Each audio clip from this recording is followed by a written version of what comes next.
clara jornada de más a menos en las bolsas europeas. Se mantiene el color verde, pero por la mínima. En el caso del IBEX 35 aguanta por encima de los 8.240 puntos, pero está ahí prácticamente plano. Y hemos llegado a ver hoy al DAX subiendo casi por encima del 1,5%. Bueno, pues ahora la caída es la mitad, se ha reducido a la mitad, es un 0,8%, 13.220 puntos. Días de trading, hoy con Roberto Moro de Apta Negocios, después saludamos a Eduardo Bolinches, primero con Roberto. Hola Roberto, ¿qué tal? ¿Cómo estás? Buenas tardes. Hola, buenas tardes, muy bien. Bueno, qué poco dura la alegría, si es que lo de la semana pasada fue una alegría, que yo todavía tengo mis dudas. Hombre, no profundizamos, ¿no?, en la caída, nos podíamos haber ido ya a un menos 30 en el caso del S&P 500, pero bueno, evidentemente la cosa sigue sin pintar nada bien, ¿eh? Sí, hombre, eso ya de por sí era un motivo de alegría, sobre todo porque la gran mayoría de la gente tiene cartera, ¿no? Y sabemos que el lado natural para muchos sigue siendo el lado alcista, ¿no? No contemplan el otro, por lo tanto, sí, claro, una alegría. De todas maneras, viendo las velas semanales que nos dejaba, por ejemplo, el que en Europa manda, el director, que es el DAX, la vela desde luego no transmitía grandes movimientos alcistas, ¿no? Y en el caso concreto del IBEX, pues aquí lo tenemos, incapaz de momento de ir a buscar ni siquiera el primero de los niveles de corrección proporcional a lo que fue toda la caída desde la zona de los 9.000, que al tiempo fue el origen del último gran impulso, del gran hueco bajista, y por lo tanto por encima de 8.400 probablemente sí que cabría pensar en un escenario mucho más neutral, al menos en el IBEX, no quizá aún en el resto de los índices europeos, pero sí en el IBEX, ¿no? Y sin embargo, pues como usted dice, todo hace que en la jornada de hoy, que había amanecido bastante alcista, bueno, aún tenemos que seguir bastante más pendientes de soportes, la 8.030 es la zona clave, que de resistencias, de la misma manera que en el DAX, fíjese, es que ni siquiera se ha ido a buscar en total qué es lo que he hecho en el día de hoy y a mediados de la semana de ayer, hacer una especie de pullback a lo que era la enorme zona de soporte de los 13.380, lo ha tocado a TIC en la jornada de hoy y para abajo, por lo tanto también mucho más pendientes de soportes que de resistencias. Hoy estamos ya desinflándonos porque hoy no se habla apenas de recesión. La semana pasada nos salía la recesión y los tipos de interés al alza por las orejas, y ahí es donde otra vez las bolsas se animaron, aprovechando que bajaban los intereses de los bonos. Hoy nos habla de recesión, vuelven a subir los intereses de los bonos, vuelve a subir el precio del petróleo, los inversores vuelven a pensar, a ver si la Reserva Federal va a seguir apretándonos las tuercas, y ahí es donde las bolsas otra vez, antes lo hablábamos también en momentum de la economía en los mercados, parece que hemos vuelto a entrar en esa dinámica de que cuanto peor vaya la macro, mejor le puede ir a Wall Street. Sí, de todas maneras yo no sé si estamos aún en ese paso o en ese interín por el cual digamos que las bolsas empiezan a descontar muchas cosas positivas, anticipándose en unos 6 meses más o menos a los movimientos de la economía real. Yo creo que no estamos aún en ese contexto, ¿no? Y que a todo lo que teníamos y seguimos teniendo sobre la mesa desde el lado macroeconómico, yo creo que incluso en las últimas jornadas hay que sumarle el sentimiento negativo que aporta la confianza del consumidor, ¿no? Tanto en Londres, o sea, en Inglaterra ya hemos visto mínimos históricos, como en Estados Unidos también horroroso, ¿no? Por lo tanto, cabe pensar que desde el lado macroeconómico no ha habido nada que justifique que los rebotes puedan, no digo que no vayan a continuar, pero que lo hagan de manera tan contundente como para pensar que incluso debemos posponer o cancelar el escenario de continuidad bajista, y como usted muy bien dice, en los bonos, pero de todas maneras esto para mí es un arma de doble filo, ¿no? Sobre todo para la banca. Los mismos argumentos que se esgrimen un día para justificar que la banca ha funcionado muy bien, sobre todo en Europa, son los mismos que sirven para justificar jornadas bajistas en la banca, ¿no? Y en todo caso, este es el gráfico del bono alemán, del bono europeo, Y a mi entender, yo creo que se reanuda ya desde la jornada de hoy el escenario de continuidad bajista, ¿no? ¿Qué es lo que hemos vivido desde los mínimos en 140,80? Un rebote, ha ido a buscar el 50%, aún así solo de lo que ha sido el último subimpulso bajista. Se ha topado también con la directriz bajista que viene desde comienzos de marzo y reanuda el escenario bajista. Sucede lo mismo con el bono americano.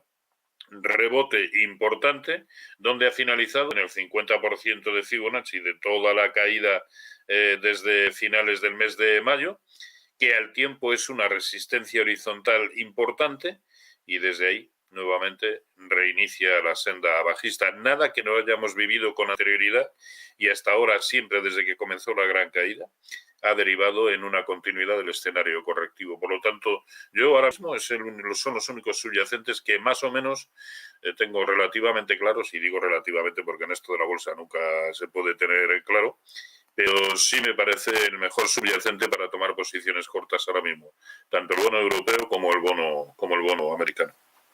Perfectamente explicado. Eduardo Bolinches, Invertia, ¿qué tal? ¿Cómo estás? Buenas tardes. ¿Te vemos? Estás por ahí, ¿no? ¿Qué tal? Aquí estamos con el móvil por problemas técnicos con el ordenador, pero bueno, escuchando tanto a ti, Fernando, como a Roberto. ¿Cómo lo ves? Cuéntame. Bueno, pues con mucha cautela, porque bueno, ya has visto cómo comenzaba esta mañana, ¿no? El índice IBEX 35, aperturas con hueco alcista un poquito inferiores a las que a las 8 de la mañana apuntaban los futuros del IBEX 35 y que luego pues se ha ido apagando con el paso de los minutos, de las horas más bien, hasta cerrar en la totalidad el hueco de apertura alcista y a verlas venir. La sesión del viernes fue tremendamente alcista, sobre todo en los mercados estadounidenses. Así que, bueno, eso ha propiciado pues este hueco de apertura alcista en una semana que yo creo que todavía tiene que dar algo más de sí, desde el punto de vista alcista, pero claro, para ello, y aunque parezca una perogrullada, necesitamos superar los máximos de la semana pasada. Estos están muy claros, 8.362 aproximadamente, ¿no? Luego podríamos lanzar el titular de permiso para llegar hasta ahí sin ningún tipo de problema, pero a partir de ahí la prueba de fuego, ¿no? Así que muy atentos. Repito, 8.362 clave para el índice IBEX 35. Pero de momento, mucha cautela hasta el punto de cerrar el hueco de apertura alcista. No hay mucha confianza, la verdad. Bolinches, ¿cómo hay que jugar partido del petróleo? Yo entiendo que ni los alcistas ni los bajistas están a la par, un poco. Sí. No sabemos muy bien por dónde puede salir esto, Esa sería un buen resumen, ¿no? Estar a la par. De momento hay cierta lateralidad. Es cierto que está jugueteando con la media móvil de medio plazo, que se encuentra en los 113,5, más o menos por donde está la cotización también ahora mismo. Lleva pues prácticamente unas 8 sesiones dándole vueltas a esa media móvil y por lo tanto el rango. ¿Esto qué significa? Pues que hay que tener la paciencia suficiente como para estar fuera esperando acontecimientos. 107.1 por la parte de abajo, esa sería la ruptura del rango, parte inferior, referencia petróleo Brent, y por la parte superior estaríamos hablando de los 116,40. Yo me inclinaría a esperar una ruptura por la parte superior. No digo que vaya a ocurrir, digo que apostaría que vaya a ocurrir, ¿no? Pero prefiero estar fuera y actuar en consecuencia cuando el rango se rompa al alza. 116,50, 116,60. A partir de ahí podemos ver un nuevo testeo a la zona de $124.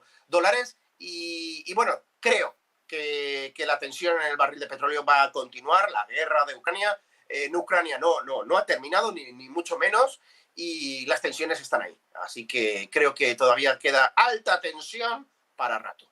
¿Alguna idea más de trading para finalizar, Roberto? Aparte de los bonos, que es donde tú dices que ahora se ve algo más claro, pero por hablar de equity, renta variable, ¿alguna compañía, algún banco, alguna petrolera? La verdad que no. En el momento actual, y yo creo que es prácticamente aplicable a todos los subyacentes lo que acaba de comentar Eduardo, ¿no? en el sentido de que ahora mismo no parecen, desde luego, las mejores fechas para tomar decisiones de inversión, tampoco de desinversión, ¿eh? Estamos en ese interín por el cual somos muchos los que creemos que esto es solo un rebote para continuar cayendo, pero también son muchos los que creen que ya hemos visto lo peor y que a partir de aquí todo lo que procede es subir. Hasta que los gráficos nos vayan diciendo una cosa u otra, yo de momento, y lo digo a fecha de hoy, 27 de junio, mañana igual tengo criterio para pensar distinto, solo veo claros y relativamente claros tanto el boom como el T-bone. En principio nada más. Es que en títulos, a mi entender, en el momento actual es tontería, pero tanto para largos como para cortos. Nos van a echar en cualquier día en que se produzca un movimiento de un 2, un 3% en los índices. Hay muchos títulos que eso lo multiplican por 2 y en aplicación de cualquier stop coherente nos han echado. ¿Porque hemos fallado en la tendencia? No, simplemente porque con esta volatilidad es complicado, así que mejor esperar.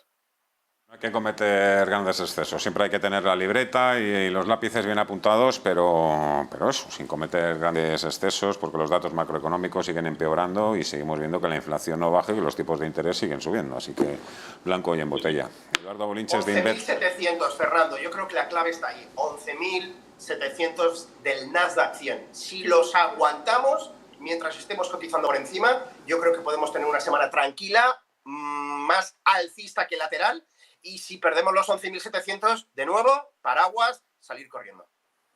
Eduardo Bolinches, Invertia, Roberto Moro, Apta Negocios, un fuerte abrazo. Hasta la próxima, adiós. Venga, saludos. Otro para ustedes, cuídense. Esta mañana venía leyendo precisamente un informe de un estratega de Goldman Sachs que decía que los rebotes alcistas dentro de un mercado bajista pueden tener una duración media de 15 días, en los que esas subidas pueden llegar incluso a ser del 8%, así que tampoco nos tenemos que dejar ni ilusionar ni fantasear con algún tipo de espejismos. Otra cosa es que los que son auténticos profesionales o cracks del trading sepan aprovechar también este tipo de rebotes dentro de un mercado bajista, pero ellos se saben poner muy bien los stop loss y saben también cuándo ha llegado la hora de vender, aunque aquí evidentemente tampoco hay nadie infalible y todo el mundo falla. Por mi parte nada más, mañana volvemos como siempre a nuestra hora habitual, a las 12 en punto del mediodía. Hasta entonces, que seáis libres y felices. Adiós.